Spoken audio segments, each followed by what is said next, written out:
Hello friends, how are you? You all are most welcome in my YouTube channel. आप सभी का मेरे YouTube channel में बहुत बहुत स्वागत है। I am here again. My name is Shiv Sharma and I am an English teacher and motivational speaker. And you know that my biggest motive to make you perfect in English language. मेरा एक ही main purpose है और मेरा जो channel है इसका एक ही motive है कि आपकी इंग्लिश को अच्छी करना। और इसी क्रम के अंदर हम आगे बढ़ते हैं। जैसा कि आपको पता है कि अभी मेरे चैनल पर मैं एक टॉपिक का जो पार्ट 1 आगे पार्ट चल रहा है, इसी टॉपिक के अंदर मैं आपको पढ़ा रहा हूँ टेंस के ऊपर। टेंस एक बहुत ही बेसिक नॉलेज है। काफ़ी ऐसे स्टूडेंट हैं जिनकी टेंस बहुत ही कमज़ोर होता है, उनको टेंस का नॉलेज होना बहुत ज़रूरी है। जैसा कि अगर आप मेरे चैनल पे बिल्कुल नए हैं तो आप मेरे चैनल को सब्सक्राइब करें, लाइक करें, शेयर करें, ताकि आपको घर बैठे अच्छी इंग्लिश मिल सके। जैसा कि आपको पता है कि मैंने आपको पार्ट फर्स्ट के अंदर प्रेजेंट सिंपल टेंस के बारे में पढ़ाया था। पार्ट 2 के अंदर प्रेजेंट कंटिन्यूस टेंस के बारे में पढ़ाया था। उसके बाद पार्ट 3 के अंदर प्रेजेंट परफेक्ट टेंस के बारे में पढ़ाया था। पार्ट 4 के अंदर मैंने आपको प्रेजेंट परफेक्ट कंटिन्यूस टेंस के बारे में पूरा डिटेल में पढ़ाया था। उसके बाद पार्ट 5 के अंदर पास्ट सिंपल टेंस, और इसी क्रम के अंदर पार्ट 6 के अंदर मैंने आपको पढ़ाया था पास्ट कंटिन्यूस टेंस के बारे में पूरा डिटेल में जानकारी दी थी। यदि आपने पिछला वीडियो नहीं देखा है तो आप मेरे चैनल पे जाकर उन सारी वीडियो को आप देख लेना, ताकि आप अपनी इंग्लिश को अच्छी कर पाएंगे, टेंस को समझ पाएंगे।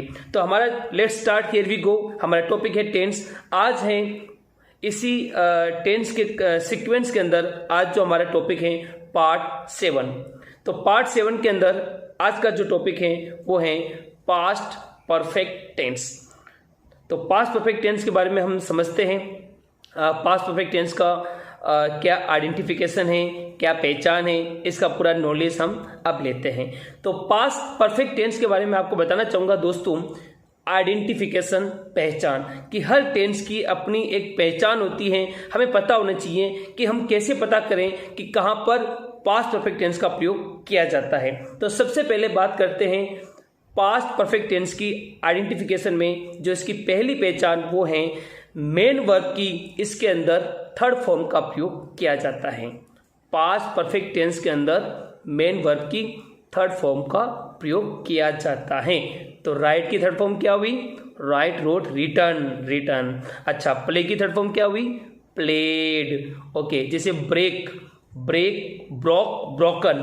तो ब्रोकन क्या हुई? Third form. तो इसके अंदर हमेशा हम वर्ब की थर्ड फॉर्म का प्रयोग किया जाता है।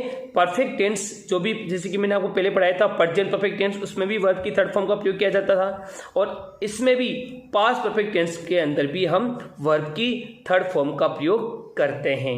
दूसरी पहचान इसकी ये है हेल्पिंग वर्ब। इसके अंदर जो हेल्पिंग वर्ब है वो हम यूज करते हैं हेड। हेड का प्रयोग हम सिंगुलर और प्लूरल सबके लिए करते हैं। हेड का प्रयोग हम I, we, you, they, he, she, it, name सबके लिए हम हेड का प्रयोग करते हैं। तीसरी पहचान इसकी है हिंदी वाक्यों के अंत में, क्योंकि हम हिंदी भाषी लोग हैं तो हमें पता होना चाहिए कि हिंदी वाक्यों के अंत में क्या आता है। इस टेंस में हिंदी वाक्यों के अंत में चुका था, चुकी थी और चुके थे और लिया था, ये वाक्य के अंत में आते हैं। चुका था, चुकी थी, चुके थे और लिया था। और इसके अंदर एक चौथी पहचान एक और है जो बहुत ही महत्वपूर्ण है, कि इसके अंदर दो कार्यों का एक साथ होने पर, जैसे कोई दो काम एक साथ हो रहे हैं, तो जो पहला कार्य, जो पूर्ण पहला जो कार्य है, उसके अंदर तो हम पास्ट परफेक्ट टेंस का प्रयोग करते हैं, और जो दूसरा कार्य है उसके अंदर हम पास्ट सिंपल टेंस का प्रयोग करते हैं। जैसे कि एग्जाम्पल के तौर पर, डॉक्टर के आने से पहले मरीज मर चुका था। तो इसमें चुका था आ रहा है, तो दो काम हो रहे हैं। डॉक्टर के आने से पहले मरीज मर चुका था, तो इसमें दो काम हो रहे हैं। तो पहला काम क्या हुआ? डॉक्टर के आने से, और दूसरा काम क्या हुआ? मरीज मर चुका था। तो जो पहला काम हुआ, पहला काम क्या हुआ? मरीज मर चुका था। तो जो मरीज मर चुका था उसकी इंग्लिश क्या होगी? The patient had died before the doctor केम। तो डॉक्टर के आने से पहले मरीज मर चुका था। जो पहला जो काम हुआ है, मरीज मर चुका था, इसके अंदर पहला कार्य के अंदर हम पास्ट परफेक्ट टेंस का प्रयोग करते हैं और जो दूसरा कार्य है उसके अंदर हम पास्ट सिंपल टेंस का प्रयोग करते हैं। तो पहला काम द पेशेंट हैड डाइड और दूसरा काम बिफोर द डॉक्टर केम। तो बिफोर आएगा, उसके बाद केम का प्रयोग हम करते हैं। तो ये इसके 4 पहचान हो गई दोस्तों। इस टेंस की 4 पहचान है, 4 आइडेंटिफिकेशन है। Once again I am going to tell you, मैं आपको बताने जा रहा हूं दोबारा। फर्स्ट पहचान ये है कि मेन वर्ब की इसके अंदर थर्ड फॉर्म का प्रयोग करते हैं। दूसरी पहचान हेल्पिंग वर्ब, इसके अंदर हेड का प्रयोग करते हैं। और तीसरी पहचान हिंदी वाक्यों के अंत में चुका था, चुकी थी, चुके थे और लिया था, इनका प्रयोग करते हैं।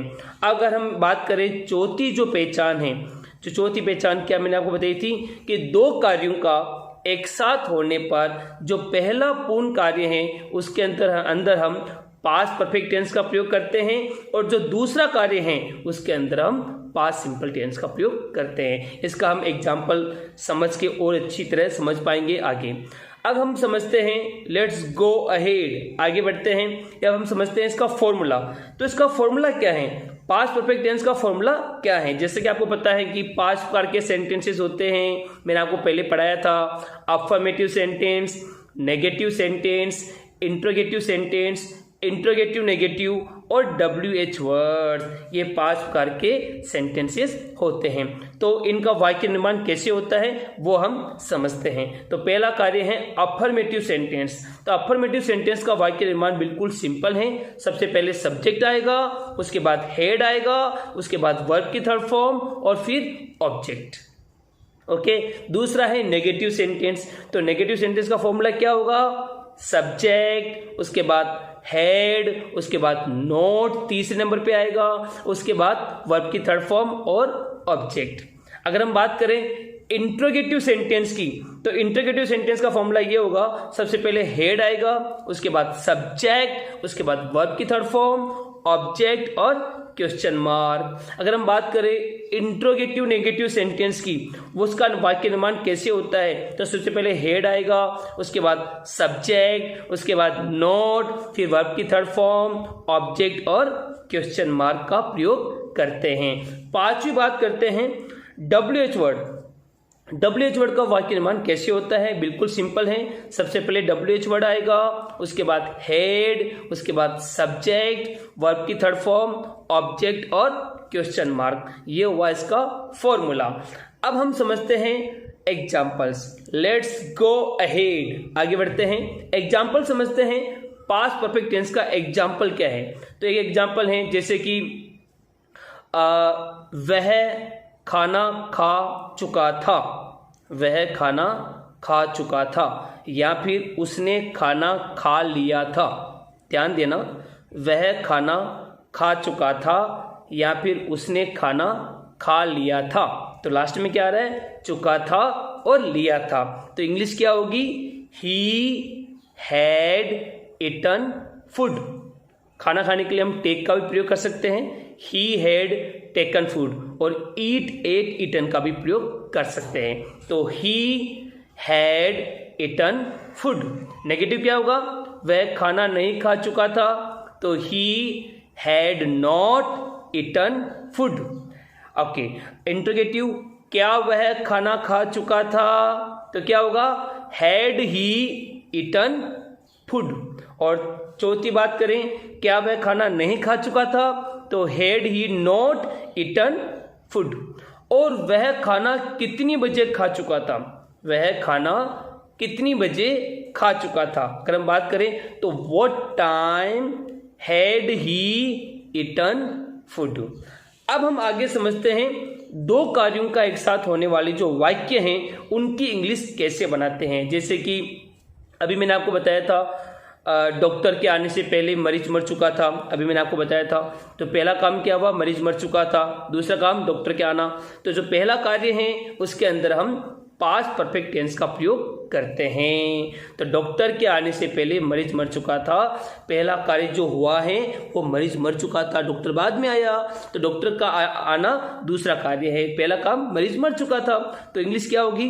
तो पहले कार्य में जैसे कि मैंने आपको बताया था, पहले कार्य के अंदर पास्ट परफेक्ट टेंस आता है और जो दूसरा कार्य है उसके अंदर पास्ट सिंपल टेंस का प्रयोग करते हैं। तो क्या होगा इसका वाक्य? The patient had died, affirmative sentence है, द पेशेंट हैड डाइड। उसके बाद आएगा before the doctor came, second form आएगी केम। ओके, जैसे कि एक और वाक्य करते हैं, जैसे कि सूर्यास्त होने से पूर्व वे घर पहुंच चुके थे। सूर्यास्त होने से पूर्व वे घर पहुंच चुके थे। तो पहला काम क्या हुआ? वे घर पहुंच चुके थे। उसके बाद हुआ सूर्यास्त, तो they had reached home before the sunset. Okay, they had reached home before the sunset. जैसे कि एक और वाक्य बनाते हैं, मेहमानों के घर आने से पहले मोनू खाना बना चुकी थी, या फिर मेहमानों के घर आने से पहले मोनू ने खाना बना लिया था। तो पहला काम क्या हुआ? मोनू खाना बना चुकी थी। तो Monu had cooked food before the guest came. समझ में आ गया दोस्तों? एक और वाक्य समझते हैं, जैसे कि दो कार्यों का एक साथ होने के लिए, पुलिस के आने से पहले लुटेरे बैंक लूट चुके थे। पुलिस के आने से पहले लुटेरे बैंक लूट चुके थे। तो पहला काम क्या हुआ? लुटेरे बैंक लूट चुके थे, पुलिस बाद में आई। तो वाक्य क्या होगा? पहला कार्य में कौन सा टेंस आएगा? पास्ट परफेक्ट टेंस, उसके बाद पास्ट सिंपल टेंस। तो the robbers had robbed the bank. The robbers had robbed the bank before the police came. Police के आने से पहले। तो ये मैंने आपको कुछ एग्जाम्पल बताए हैं, इसके और एग्जाम्पल आप मेरी स्क्रीन पे देख रहे हैं। ये सारा इसका अनुवाद करके आपको मेरा जो ये व्हाट्सअप नंबर जो आप देख रहे हैं इसके ऊपर आप भेजेंगे, मैं आपको चेक करके वापस रिप्लाई करूंगा। और इसी तरह आप अपनी टेंस को अच्छी तरह कर पाएंगे, क्योंकि ये टॉपिक बेसिक ग्रामर का है। बेसिक ग्रामर जितनी स्ट्रांग होगी, जितनी नींव मजबूत होगी, उतना अच्छा आपका मकान बनेगा। तो ये बेसिक ग्रामर का नॉलेज होना बहुत जरूरी है। आगे अगला जो टॉपिक है पार्ट 8 में, वो मैं आपको पढ़ाऊंगा पास्ट परफेक्ट कंटिन्यूअस टेंस के बारे में। तो keep watching my videos and please like, share and subscribe my video, ताकि बहुत सारे बच्चों को घर बैठे इंग्लिश सीखने को मिल सके। Bye bye, thanks a lot.